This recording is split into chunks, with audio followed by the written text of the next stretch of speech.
when we've identified areas of shame, obviously there's, shame that gets carried around, sexual brokenness.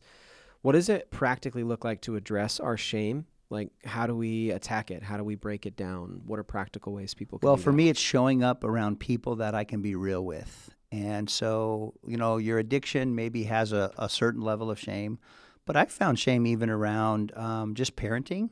And, Trevor, you mentioned this about Bob Vandermeer and just all of us that are parents. Yeah, right. But there's that sense of, like, I even felt shame sometimes about feeling uncomfortable feelings.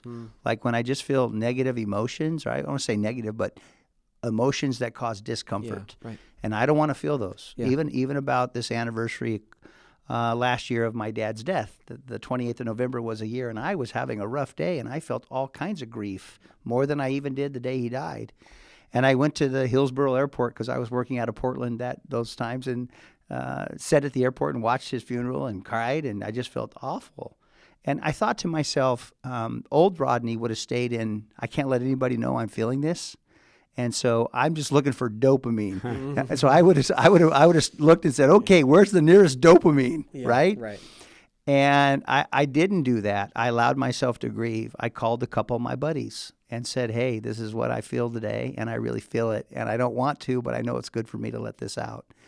And I was saying that because I the next day I was talking to Tracy, and I said, as I was reflecting on that anniversary of my dad's death, I really had compassion for young Rodney.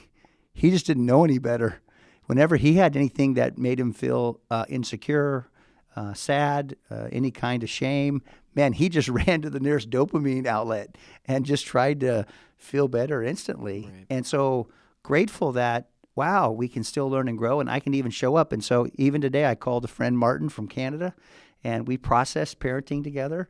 And I was just so great that I could just show up and say, Martin, hey, this is Rodney. Just want to do a check-in with you, and how you doing, and this is what's going on, but not have to pretend. So the more you can get around those kind of relationships, and that's why we just take such a big view about recovery movement and about the work of showing up and being real with people. And I'm grateful for our office here at Pure Desire.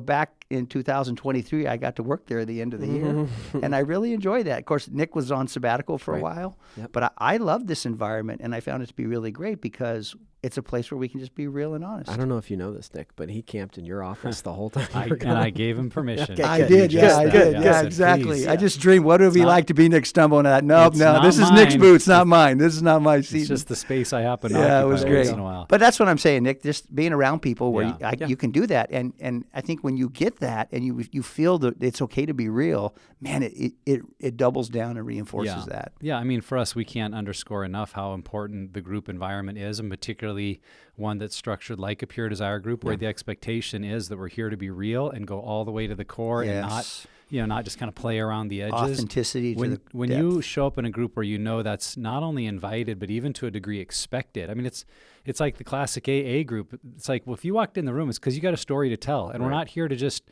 shoot the breeze. Like, tell your story. And I think a Pure Desire group is that, because when we identify those stories of shame, pockets of shame in our life, and we have the freedom to tell that whole story and that cohesive narrative of what led to what, and seeing what's created kind of my patterns, that really gives us some tools to begin addressing it, to changing those messages, inviting others into the process. And, I would say it's ongoing. I realize one of the things I'm dealing with is we have our oldest daughter's in college now, and she's attending a private institution, which is expensive.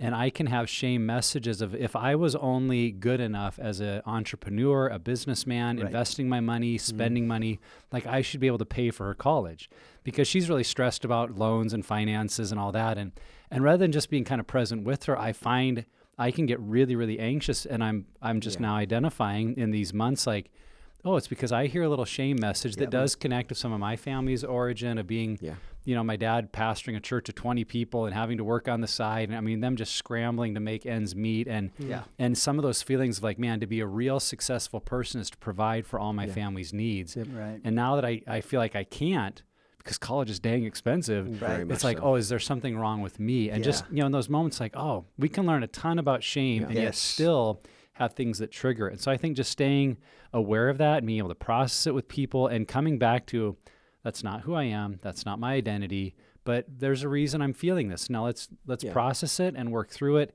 so that I can be supportive of my daughter as she makes these decisions. Yeah. And there are hard decisions she'll have to make about how Right. much, loans she wants to take out. Yes. But if I enter into it with shame, it's just going to make the whole situation worse. Right. Versus if I'm like, hey, I'm here to help. What can we do? Here's our limits financially. Right. We can help some, not much, but some. We could do with. And and then we can figure out together what to do. So yeah, I'd say it's an ongoing process. I appreciate you talking about that, Nick and your daughter. I just have to share this story. I was at Nick's house back in 23. We had our Christmas party, and I got to be around Carter, Nick's son, who's he's like 6'9", not It quite, is. but It's he's close ridiculous. to 6'9". I haven't been 6'9", and my he's a entire life. swimmer. And Yeah. so I came up to him, Carter. Carter's the older one, Luke's the Yeah. younger one, and I said, Carter, I knew you were only like 6'1", way back in first grade, because he's so tall, He is so and so just really growing into. So I had a handsome, strong young man, but. That sense of like, even in families providing as dads, or even in those little pieces, Nick, I mean, way to go, because I think that it keeps us showing up and being real and giving voice to it Yeah.